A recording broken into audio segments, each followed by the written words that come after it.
Bonjour et bienvenue. Aujourd'hui, on se pose une question. Est-ce que faire des exercices de saut spécifiques aux enfants, ce qu'on appelle l'entraînement pliométrique par saut, ou PGT, est-ce que ça les aide vraiment à sauter plus haut et à courir plus vite? C'est une question qui intéresse pas mal de monde, les parents, les coachs, bref, tous ceux qui suivent le développement athlétique des jeunes. Alors pour y voir plus clair, on va décortiquer ensemble une étude scientifique assez récente. C'est une revue systématique avec méta-analyse. Le titre Children's Sprint and Jump Performance After Plyometric Jump Training, a Systematic Review. Elle est parue le 1er mars 2025 dans le Journal of Sport Science and Medicine et les auteurs sont An Wu et toute une équipe internationale. Notre objectif aujourd'hui, c'est d'extraire la substantifique moelle de cette publication. Elle compile quand même 17 études, presque 600 enfants au total. On va voir ce que la science dit à ce jour sur l'efficacité de ce PGT chez les enfants avant la puberté. Oui, exactement. Et c'est important ce que tu dis. Une revue systématique avec méta-analyse, c'est, disons, un des plus hauts niveaux de preuves scientifiques parce que ça combine les résultats de plein d'études différentes. Et surtout, le focus est mis uniquement sur les enfants prépubères.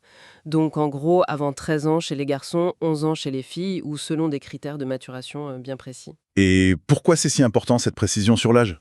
Parce que leur physiologie, leur corps, leur façon de réagir à un entraînement, c'est vraiment très différent de ce qui se passe chez un adolescent ou un adulte. On ne peut pas juste copier-coller ce qu'on sait pour les plus grands, ça ne marche pas comme ça. D'accord, très clair. Alors, revenons à la base. Ce PJT, l'entraînement pliométrique par saut, concrètement, ça ressemble à quoi si on devait l'expliquer simplement? Ben, imagine un ressort. Tu le comprimes, il emmagasine de l'énergie, et quand tu le relâches, il bondit. Le PJT, c'est un peu ça. C'est une série d'exercices basés sur différents types de sauts. Saut sur place, saut en contrebas, saut en longueur. L'idée, c'est d'utiliser ce cycle naturel d'étirement rapide, suivi d'un raccourcissement tout aussi rapide des muscles et des tendons, pour générer plus de puissance, quoi. C'est cet effet ressort. Chez les adultes, on sait que ça marche bien pour améliorer la force explosive, la hauteur de saut, l'agilité, l'équilibre et même la vitesse de sprint. Et derrière cet effet ressort, qu'est-ce qui se passe exactement? C'est juste le muscle qui devient plus fort? C'est plus complexe que ça. Et pour être honnête, on ne comprend pas encore tout dans les moindres détails. Mais il y a plusieurs pistes sérieuses. Une meilleure capacité à stocker et à restituer l'énergie élastique, comme un élastique plus performant. Une commande nerveuse plus efficace aussi. Les muscles s'activent mieux et plus vite avant l'impact au sol. Il y a aussi des histoires de réflexes musculaires qui s'adaptent. Et peut-être même que certains freins naturels à la production de force sont un peu levés. Tout ça mis ensemble, ça rend le mouvement plus puissant, plus rapide. Voilà. D'accord. Et pourquoi c'est un sujet particulièrement pertinent pour les enfants aujourd'hui, au-delà de la performance pure? Oui, il y a un contexte plus large. On parle beaucoup de la sédentarité des jeunes, du besoin d'activité physique. L'entraînement en force, le classique, avec des poids, c'est bien, mais ça demande souvent du matériel, un encadrement technique pointu. Ça peut être un frein. Le PGT, lui, a cet avantage. Souvent, on peut le faire avec très peu de matériel, juste le poids du corps. Et on peut le pratiquer un peu partout. Donc, potentiellement, c'est beaucoup plus accessible. Oui, mais la sécurité, on entendait avant qu'il fallait être déjà super costaud, pouvoir soulever 1,5 fois son poids en squat avant de faire de la plio. C'est toujours d'actualité, ça? Ah, cette vieille recommandation, hein. Non, elle est clairement dépassée, surtout pour les enfants. Ce critère du squat à 1,5 fois le poids du corps, ça n'est plus considéré comme pertinent pour eux. Ce que montrent les recherches récentes, y compris celles analysées dans cette revue, c'est qu'un PGT bien conçu, bien progressif et bien sûr bien encadré peut apporter des bénéfices neuromusculaires importants chez les enfants, sans pour autant augmenter le risque de blessure, même s'ils n'ont pas ce niveau de force préalable. La clé, c'est la progression et la supervision. D'accord. Et c'est justement là que cette revue est intéressante. Souvent, les analyses précédentes mélangeaient enfants et ados, ou alors elles ne prenaient pas vraiment en compte le stade de maturité. Or, c'est crucial. Avant la puberté, les tendons sont différents, plus élastiques, moins rigides. Le système nerveux est en plein développement. La composition des fibres musculaires n'est pas la même. Bref, leur corps réagit différemment à un même entraînement. D'où l'intérêt d'analyser spécifiquement ce groupe d'âge. Ok, je comprends mieux le pourquoi du comment. Alors justement, comment ils ont fait, les chercheurs, pour réaliser cette synthèse? Comment on s'assure qu'on compare des choses qui sont comparables? Alors, ils ont suivi une méthodologie très stricte qu'on appelle les lignes directrices Prisma 2020. C'est un standard dans la recherche pour ce type de revue. Ils ont cherché de façon systématique dans 3 grosses bases de données scientifiques, PubMed, Web of Science et Sport-Discus, pour être sûr de ne rien rater d'important. Et ensuite, ils ont trié. Exactement. Ils ont appliqué des critères de sélection très précis, le fameux acronyme PICOS.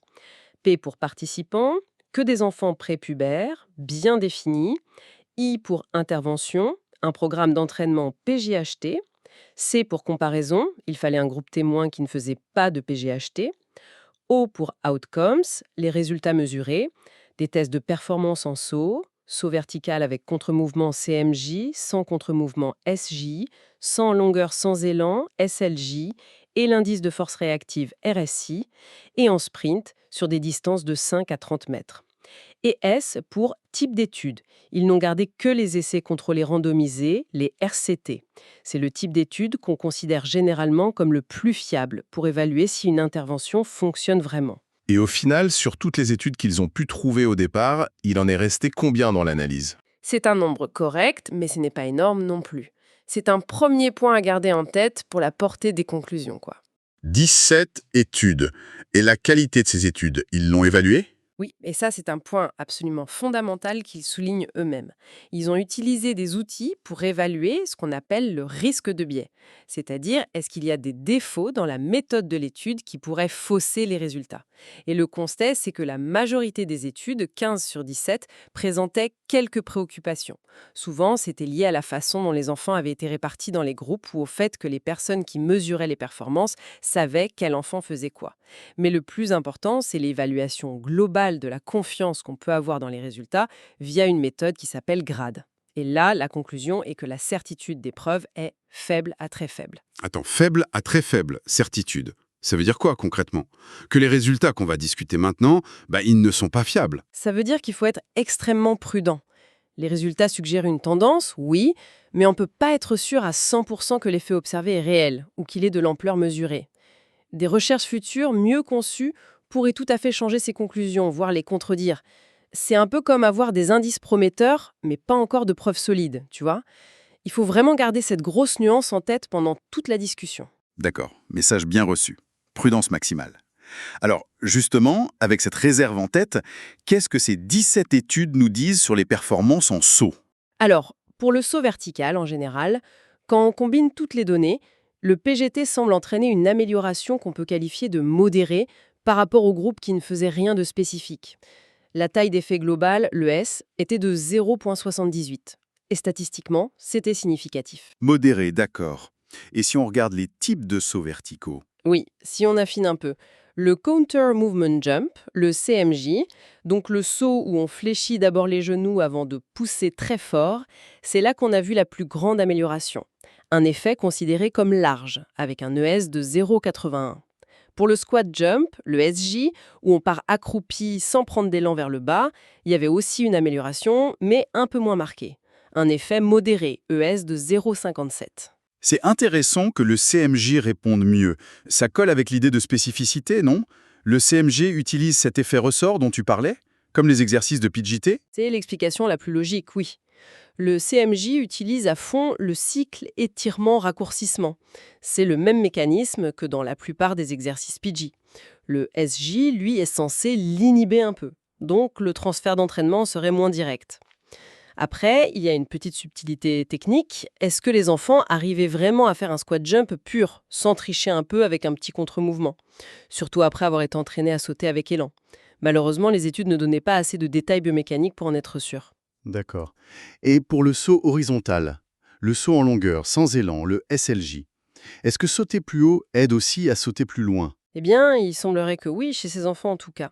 L'analyse a montré une amélioration modérée aussi pour le SLJ avec une taille d'effet de 0,56. Et là, c'était statistiquement très clair, très significatif. Ce qui est intéressant, c'est que même des programmes PGT qui semblaient surtout travailler sur la verticalité ont eu un effet positif sur cette performance horizontale. On peut imaginer qu'un programme qui combine spécifiquement des exercices verticaux et horizontaux serait peut-être encore plus efficace, mais il y a déjà un transfert notable. D'accord. Parlons maintenant d'un indicateur un peu plus technique, hein. L'indice de force réactive, le RSF. déjà. C'est quoi exactement et qu'a trouvé l'étude? Alors, le RSI, c'est une mesure de l'explosivité qu'on appelle réactive. En gros, ça mesure la capacité à rebondir vite et haut juste après un contact au sol. On calcule ça en divisant la hauteur du saut par le temps de contact au sol. C'est un indicateur super important pour la performance dans les sports où il faut changer de direction rapidement ou faire des sprints répétés. Et là, attention, surprise. Ah, Le PGT n'a montré aucune amélioration significative du RSI chez ses enfants prépubères. L'effet était quasi nul, ES égale 0,13 et pas du tout significatif statistiquement. aucune amélioration du RSI, mais c'est étonnant, non? On fait des exercices de saut, on s'attendrait à améliorer justement cette capacité à rebondir. Pourquoi ce résultat? Oui, c'est assez contre-intuitif et ça va un peu à l'encontre de ce qu'on observe souvent chez les ados ou les adultes. Bon, il faut dire que l'analyse ne portait que sur 4 études pour le RSI, donc c'est moins robuste, mais les auteurs avancent plusieurs hypothèses. Peut-être que la fenêtre sensible, le moment où on développe le mieux cette qualité de RSI, se situe plus tard, pendant ou après la puberté. On sait aussi que les enfants ont des tendons naturellement plus souples, moins efficaces pour transmettre la force très rapidement. Leur contrôle moteur est encore en développement, la coordination peut être moins bonne. Tout ça pourrait limiter leur capacité à améliorer spécifiquement le RSI avec ce type d'entraînement à cet âge-là. C'est clairement un domaine où il faut plus de recherche pour comprendre ce qui se passe. Ok, c'est une nuance vraiment importante. Alors, quittons les sauts pour la course. Est-ce que faire des exercices de pliométrie rend les enfants plus rapides au sprint, d'après toi? Globalement, la réponse semble être oui. L'analyse montre une amélioration, modérée là aussi, de la performance en sprint sur des distances de 5 à 30 mètres. La taille d'effet était de moins 0,41. Négative, parce qu'on mesure le temps, donc moins c'est mieux. Exactement. Et c'était statistiquement significatif. Un point intéressant ici, les résultats des 13 études qui mesuraient le sprint étaient plutôt cohérents entre eux. Il y avait peu de variations. Ça renforce un petit peu la confiance dans cette conclusion spécifique, même si, je le rappelle, la qualité globale des preuves reste faible. Et est-ce que l'amélioration est la même sur les courtes et les longues distances de sprint? Pour l'accélération, par exemple? Alors, ils ont regardé ça de plus près sur les tout premiers mètres, disons 10 mètres et moins, ce qui correspond vraiment à l'accélération pure. L'effet était un peu plus marqué, ES égale moins 0,56.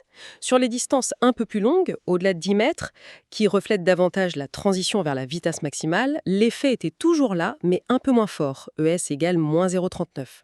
Cela dit, statistiquement, quand ils ont comparé les deux, la différence d'amélioration entre courte et longue distance n'était pas jugée significative dans cette analyse globale. Pourtant, on entend parfois dire que la plio n'améliore pas forcément les tout premiers appuis, le démarrage. Oui, c'est un débat qui existe dans la littérature, avec des résultats parfois contradictoires. Les auteurs de la revue suggèrent que ça pourrait dépendre beaucoup du type de PJT utilisé. Un programme très axé sur des sauts verticaux, pour sauter haut, bénéficiera peut-être moins à l'accélération initiale, qui demande une grosse poussée vers l'avant, qu'un programme qui inclut aussi des sauts horizontaux, des bonds. Il y a aussi toute la question du développement de la foulée chez l'enfant. Au début, ils augmentent leur vitesse, surtout en augmentant la fréquence de leurs pas. C'est plus tard qu'ils arrivent vraiment à allonger la foulée. Le PJT pourrait aider les deux. Une meilleure réactivité pour maintenir la fréquence et plus de puissance pour allonger la foulée. D'accord, donc on a des effets qui semblent globalement positifs sur le saut et le sprint, mais avec toujours ce gros bémol sur la qualité des preuves et des nuances importantes comme l'absence d'effet sur le RSI. Maintenant, la question qui tue, est-ce qu'on sait ce qui rend un programme PGT plus efficace qu'un autre? La durée, la fréquence, le type d'exercice, est-ce que ça change quelque chose?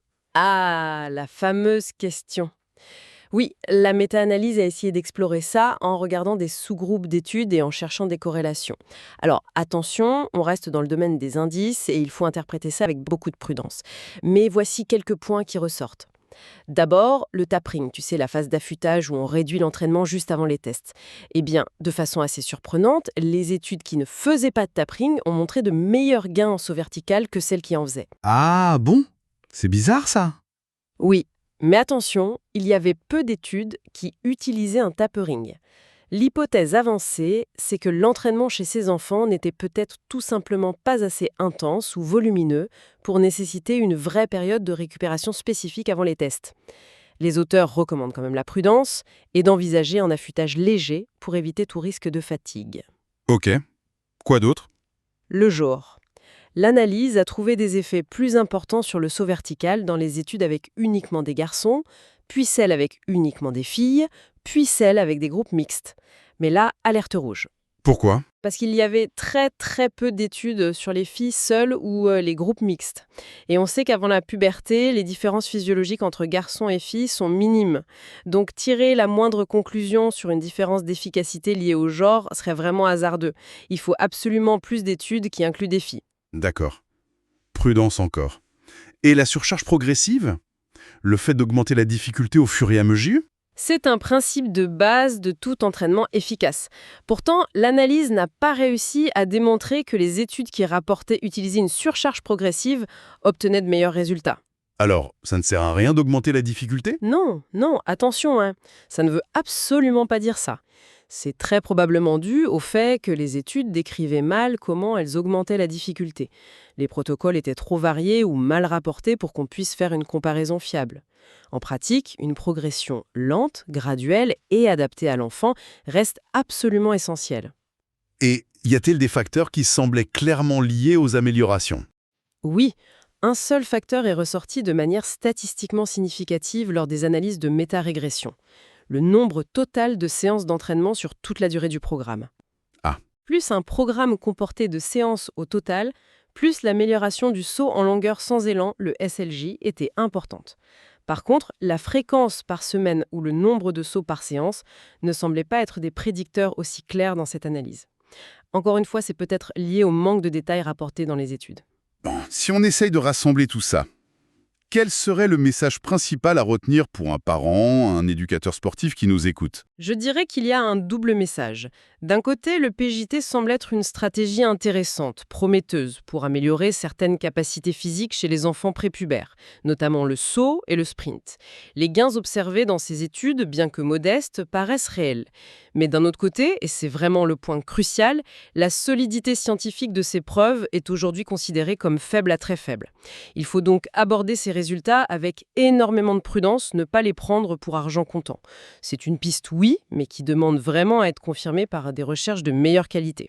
Et ces bénéfices observés, comment on les explique physiologiquement? Principalement par des adaptations du système nerveux et musculaire. Une meilleure commande des muscles par le cerveau, une meilleure coordination entre les muscles, et puis cette fameuse amélioration de la capacité à utiliser l'énergie élastique, l'effet ressort dont on parlait.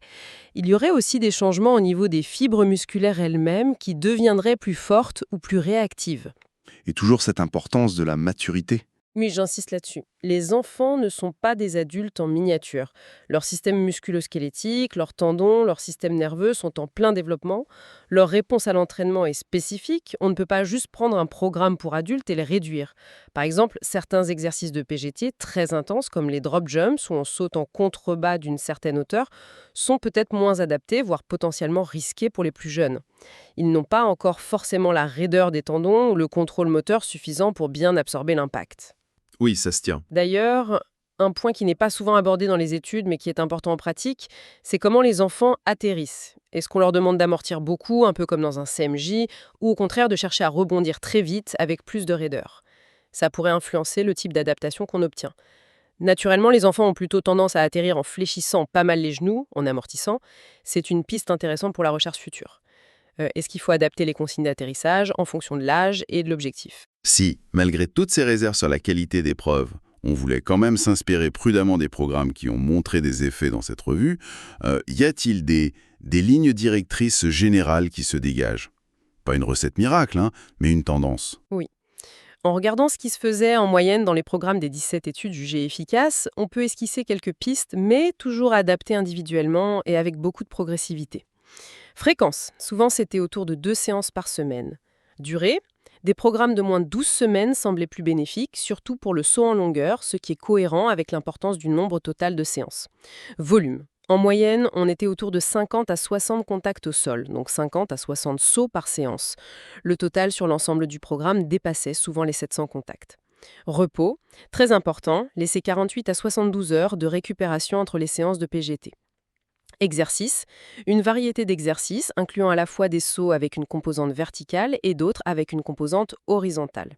Et progression, j'insiste là-dessus, commencer très doucement, se concentrer sur la qualité du mouvement et n'augmenter l'intensité ou le volume que très graduellement en observant attentivement comment l'enfant réagit. En parle ouvertement, j'imagine. Oui, tout à fait. Et c'est un signe de rigueur scientifique.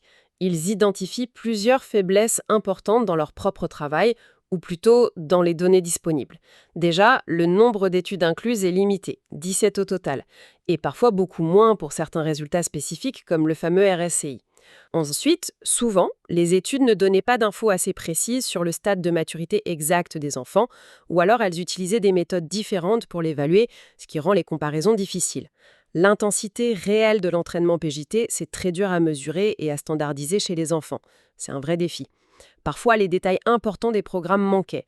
Le temps de repos exact entre les séries, les consignes précises données aux enfants, la stratégie d'atterrissage encouragée. Les appareils de mesure des performances variaient aussi d'une étude à l'autre. Et puis, on l'a dit, très peu d'études se sont focalisées spécifiquement sur les filles. Un autre point important, la plupart des études portaient sur de jeunes athlètes déjà entraînés dans des clubs de foot, de gym. Est-ce que les résultats seraient les mêmes pour des enfants moins actifs, issus de la population générale? On ne le sait pas vraiment. Et bien sûr, pour boucler la boucle, cette fameuse évaluation globale de la qualité des preuves GRADE, qui ressort comme faible à très faible. Ça fait beaucoup de limites quand même. Oui, et tout ça, ça souligne un besoin criant de recherche future beaucoup plus rigoureuse. Il nous faut des études avec plus d'enfants, qui décrivent très précisément qui sont ces enfants, surtout leur maturité, comment l'entraînement est mené, exercice, intensité, volume, progression, repos, consignes, et qui utilisent des outils de mesure fiables et standardisés. Et il est absolument crucial d'inclure davantage de filles et des enfants qui représentent mieux la diversité de la population, pas uniquement les jeunes déjà très sportifs. Bon, alors pour conclure cette exploration approfondie, si on devait retenir une chose, ce serait quoi? Je dirais que le PJT est une piste prometteuse, un outil potentiellement intéressant pour améliorer certains aspects de la performance physique, saut, sprint chez les enfants avant la puberté. Le nombre total de séances semble être un facteur important, notamment pour le saut en longueur, mais, et c'est un grand mais, la prudence est absolument de mise. Les preuves scientifiques actuelles sont encore fragiles, l'encadrement, la qualité de l'exécution, la progressivité et l'adaptation à chaque enfant sont les maîtres mots. Ce n'est pas une solution miracle à appliquer sans réfléchir. Et peut-être une dernière pensée, un peu pour aller plus loin. On a beaucoup parlé des particularités physiologiques des enfants, leurs tendons plus souples, leur contrôle moteur en développement. Alors on peut se demander, est-ce qu'une application trop précoce ou trop intense de méthodes pliométriques, qui sont en fait conçues pour des adultes, même si elle produit quelques gains à court terme, ne risquerait pas à long terme de limiter leur potentiel athlétique ? En ne respectant pas leur rythme naturel de développement, notamment sur la façon de gérer les impacts, de développer la raideur musculaire et tendineuse nécessaire. C'est une question ouverte, bien sûr, mais qui invite à beaucoup réfléchir à l'adéquation des méthodes d'entraînement à l'âge et à la maturité de l'enfant. Une réflexion essentielle, en effet. Pour celles et ceux parmi vous qui voudraient vraiment creuser le sujet, voir les détails de la méthodologie, les chiffres précis, la liste des études, on vous encourage vivement à consulter l'article original. Je rappelle le titre « Children's Sprint and Jump Performance After Plyometric Jump Training, a Systematic Review » par vous et ses collaborateurs, publié en 2025 dans le Journal of Sports Science and Medicine. Voilà. C'est tout pour notre analyse du jour. N'oubliez pas de vous abonner à la chaîne et d'activer les notifications pour ne pas manquer nos prochaines explorations de la recherche scientifique.